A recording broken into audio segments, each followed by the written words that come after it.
श्री नारायण की महिमा तथा तारका में संग्राम का आरंभ। श्री पुलस्त जी कहते हैं, हे भीष्म, आप श्री हरि का वैष्णव हरित्व सतयुग में व देवताओं में वैकुंठत्व व मनुष्यों में कृष्णत्व जैसा सतयुग आदिकों में हुआ वैसा सुनो। ये ईश्वर की सहज गत है। वही राज्य इस समय भूत भविष्य यथा योग्य सुनो। जो भगवान प्रभु वास्तव में अप्रकट रहता है पर प्रकट लिंगों में स्थित दिखाई देता है, उसी का नारायण अनंत आत्मा प्रभु अव्यय नाम है। इस प्रकार वही नारायण हरि सनातन ब्रह्म वायु सोम धर्म शुक्र बृहस्पति के नामों से प्रसिद्ध होता है। वही परमेश्वर अदिति का भी पुत्र हुआ, पर यह राज्य वह किसी से उत्पन्न नहीं है। वह वही इंद्र के छोटे भाई होकर विष्णु कहलाया। अदिति के पुत्र होने के कारण श्री हरि की प्रसन्नता है, क्योंकि अदिति के पुत्र होकर असुर राक्षस व दैत्यों को मारना था। नहीं तो प्रथम उस नारायण परमेश्वर ने ब्रह्मा को बनाया, वह ब्रह्मा ने फिर असुरों को और दक्ष मरीच आदि प्रजापतियों को उत्पन्न किया, फिर मनुष्यों को बनाया। मनुष्यों में भी ब्राह्मण क्षत्रिय वैश्य शूद्र आदि के क्रम से विधि पूर्वक रचा। वह महात्मा ब्राह्मण ऐसे हुए कि जो परब्रह्म सनातन की सारूप्य तक को पहुंचे। यह कीर्तन करने की योग्य श्री विष्णु का आश्चर्यदायक कीर्तन लोक में कीर्तन करने की योग्य कीर्तन करते हुए हमसे सुनो।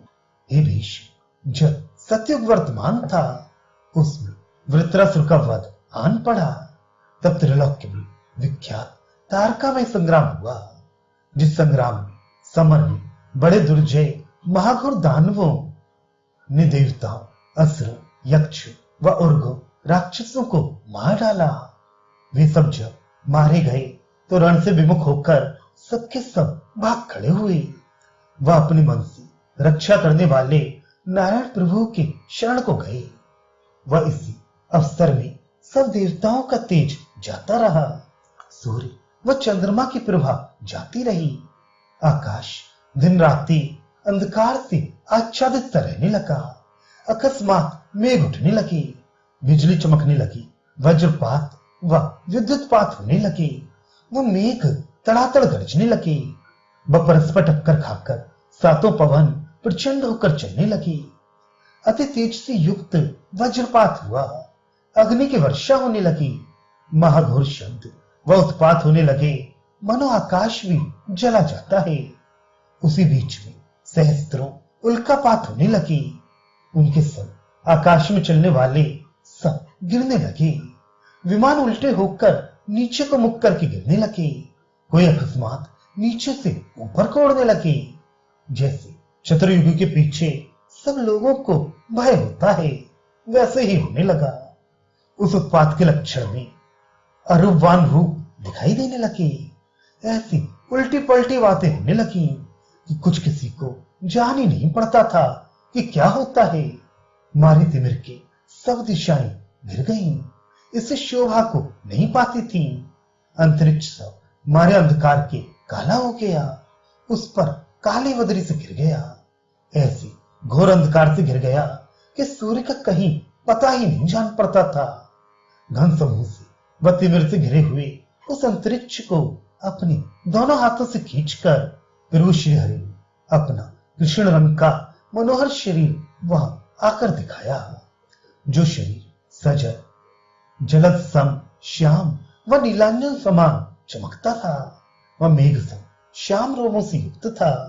तेज व शरीर दोनों की श्यामता मानो काले पहाड़ के तुल्य। कृष्ण जी ही वह चमचमाता हुआ पीतांबर धारण किए था, सब स्वर्ण के भूषणों से भूषित था। वह धूम के अंधकार से युक्त प्रलय की अग्नि के समान प्रज्वलित व चार भुजा युक्त मोटे कंधे से युक्त, सिर पर किरीट धारण किए, स्वर्ण की चमक के समान चमकते हुए आयुधों से उपशोभित होने के कारण सूर्य चंद्रमा की किरणों से युक्त पर्वत समूह सा स्थित था। नंद के खड़ग से कर आनंदित तथा कौस्तुभ मणि से छाती प्रकाशित थी। वह शरीर चित्र विचित्र फल युक्त शक्ति शंख चक्र गदा को धारण किया था। ऐसे शरीर से युक्त क्षमाशील सहित मृगुलता युक्त शांग नाम धनवा हाथ में लिए श्री कृष्ण चंद्र जी दिखाई दिए। देवताओं को उदार फल देते स्वर्ग की स्त्रियों को परम वल्लभ थे। सब लोगों के मन के प्रिय व सब प्राणियों के मनोहरण व जिसमें नाना प्रकार के माया विशाल वृक्ष थे। वज मेघ समूह के प्रवासी युक्त विप्रों के अलंकार मान से युक्त व जिसमें पृथ्वी आदि पंच महाभूत प्रहो रहे थे। विशेष पत्र लगे थे। ग्रह नक्षत्री मानो पुष्प थे।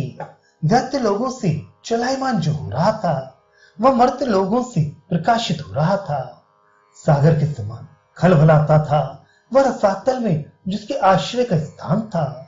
नागेंद्र के पाशों से विस्तृत पक्षी व जंतुओं से युक्त था। शील अर्घ्य ही गंध थे। सब लोग ही महाहुम थे। अपने भक्तों का आनंद ही जल था। वह प्रकट सब अहंकार फेना था। भूत पिशाच आदि जल समूह थे। ग्रह नक्षत्र बुल्ले थे। विमानी सब जहाज थे। मेघ आडंबर था। सब जंतु ही मत्स्य गण थे। पर्वती शंख रजोगुण तमोगुण व सप्तगुण ही आवरण थे। सब लोग ही तिमिंगल थे। वीर लोग ही वृक्ष लता गुरुन थे। भुजंगी स्थावर थे। 12 आदित्य महाद्वीप थे व 11 रुद्र ही द्वीपों के बीच में बसे हुए नगर थे। स्वर्ग ही 8 पर्वत थे। तीनों लोक ही महाजल रूप थे। संध्या ये लहरियां थीं। वह सब लोगों के श्वास ही पवन थे। दैत्यगण यक्षगण व राक्षसगण मानो जल तंतु हैं। इनसे आकुल हैं। पितामह महावीर हैं। स्वर्ग की स्त्रियां रत्न रूपों से आकुल हैं।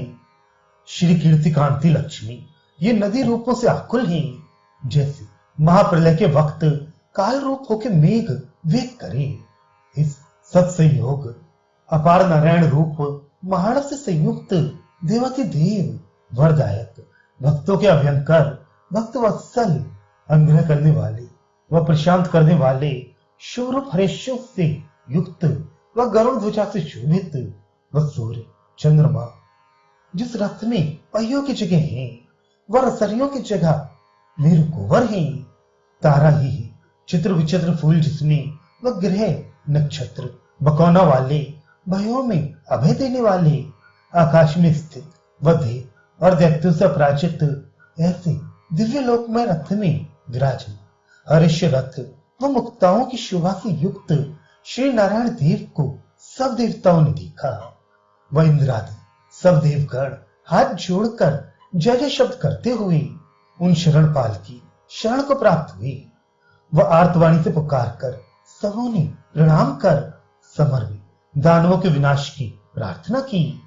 तब देवताओं के वचन सुनकर देवदेव विष्णु ने दानवों को समर में मारने का विचार किया। तब आकाश में स्थित उत्तम श्री धारण किए हुए श्री विष्णु भगवान इंद्र से प्रतिज्ञा पूर्वक ये वचन बोले कि हे देवताओं शांत हो जाओ, ना डरो, तुम्हारा कल्याण हो। हमने सब दानवों को जीत लिया। तुम अपने तीनों लोक ग्रहण करो।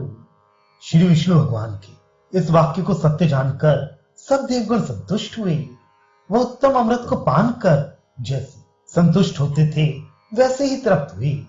बस उसी समय से मेघ विनाश हो गए। अंधकार दूर हो गया। शीतल मंद सुगंध पवन चलने लगे। दसों दिशा प्रसन्न हो गई। चंद्रमा की रोशनी फैल गई। ग्रहों की लड़ाई बंद हो गई। समुद्र खुश हो गए। मार्ग सब साफ हो गए। स्वर्ग मृत्यु पाताल तीनों लोक स्वच्छ हो गए। वह नदी अच्छी तरह बहने लगी। समुद्र का क्षोभ जाता रहा। सब मनुष्यों की इंद्रियां शुभ हो गईं, जो कि प्रथम व्याकुल हो गई थी। शोक रहित होकर महर्षियों ने वेदारंभ कर दिया।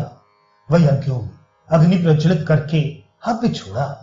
सब लोग प्रसन्न मन होकर अपने अपने प्रवृत्त मार्ग के धर्म करने लगे। ये सब शत्रुओं के विनाश के विषय की श्री विष्णु महाराज की वाणी जैसे ही सुनी, वह श्री विष्णु के किए हुए इस अभयमय समाचार को सुनकर दैत्य दानवों ने पूर्ण विजय के लिए बड़ा भारी उद्योग किया।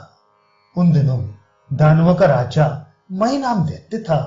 वह सोने की 3 फरियों से युक्त, अति पुष्ट, 4 पहियों से युक्त, बड़े भारी नाना प्रकार के आयुध से भरे हुए, वह किंकड़ियों के नाद से नादित, व्याघ्र चर्म से आच्छन्न, मोतियों व स्वर्ण के गुटकाओं की झालरों से चमचमाते हुए, नाना प्रकार के कृत्रिम कणों की प्रतिकृतियों से युक्त, पक्षियों से विराजित, दिव्यास्त्र से युक्त, मेघ के समान नाद करते हुए, सुंदर पहिए लगे हुए, आकाश की तरह गदा, परिक आदि से पूर्ण, मूर्तिमान पर्वत के तुल्य, स्वर्ण के बहुटों व कंकड़ों से शोभित, चंद्राकार मंडल युक्त गुम्मत से शोभित, पताका ध्वजा से युक्त मंदराचल पर पहुंचे हुए, आदित्य के समान शोभित, गजेंद्र की सूंड के समान चढ़ा उतार शरीर वाले, कहीं कहीं केसर से रंगे हुए, सहस्र वृक्षों से युक्त, वर्षते हुए,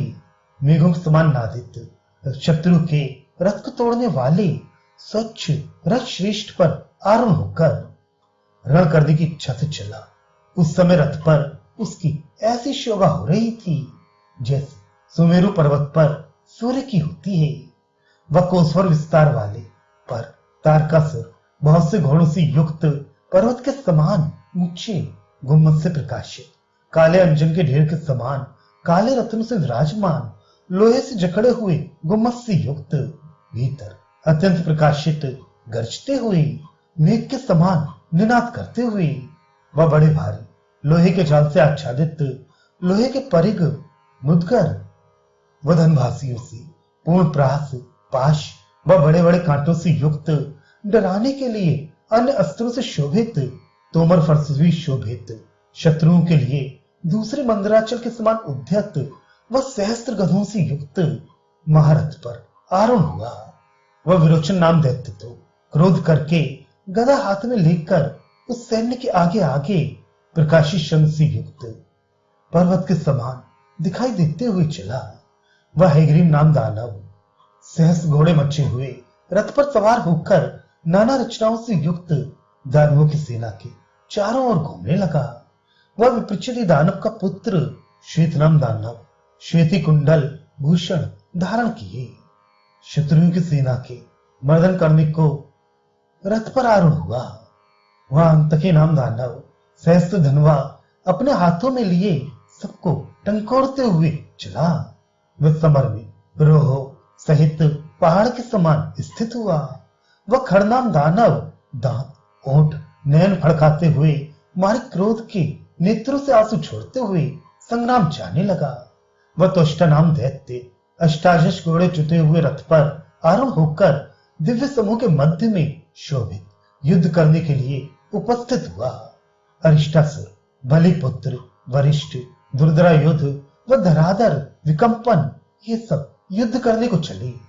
वह किशोर नाम दैत्य अति हर्ष से प्रेरित हाथी के बच्चे के समान दैत्यों के मध्य में ऐसा हुआ जैसे कि सब ग्रहों के मध्य में सूर्य है।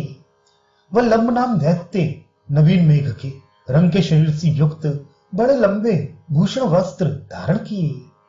दैत्य व्यूह में पहुंचकर कैसे शोभित हुआ जैसे कि कोहरे के मध्य में सूर्य शोभित होते हैं। तदनंतर वह सुंदरा राम नामो दैत्य दांत, ओंठ व नेत्रों को ही आयुध बनाए महाक्रूर ग्रह शनिश्चर के समान हंसते हुए दैत्यों के आगे खड़ा हुआ। और वह बहुत से घोड़ों पर सवार थे, बहुत से गजेंद्रों पर, बहुत से सिंह व्याघ्रों पर, बहुत से वराहों व वृक्षों पर चढ़े थे। कोई गधों पर, कोई ऊंटों पर, कोई मेघों पर चढ़े थे। वह बहुत से पैदल थे, पर सब बड़े भयंकर व विकृत मुख वाले थे। वह कोई एक पैर के बल, कोई आधे पैर के बल से युद्ध करने के लिए नाचते थे। बहुत से ताल ठोकते थे, बहुत से शब्द किया करते थे। वह सब हर्ष सिंह के समान नाद दानव श्रेष्ठ करते थे। वह सबके सब घोर गदा, परिग, भयंकर व पत्थर मुदगर हाथों में लिए थे। वह अपने उन पर्याकार बाहुओं से देवताओं को डराते थे। वह पाश, खड़ग, तोमर, अंकुश और पट्टों से भी देवगणों को भयभीत करती थी। वह शब्दार आदि तीक्ष्ण अस्त्रों से क्रीड़ा करती थी। खड़ग, शैल, छोटे बड़े पर्वतों से वह उनकी शिलाओं से, पर्गों से व अन्य आयुधों से क्रीड़ा करती थी। इन लोगों की ऐसी क्रीड़ा से आकाश मानो मेघों से युक्त सा दिखाई देता था। वे सब ओर से दैत्य दैत्य दिखाई देती थी। इस प्रकार से वह दानवों की महाउत्कट सेना देवताओं के सम्मुख उद्यत मेघ सैन्य के समान स्थित हुई।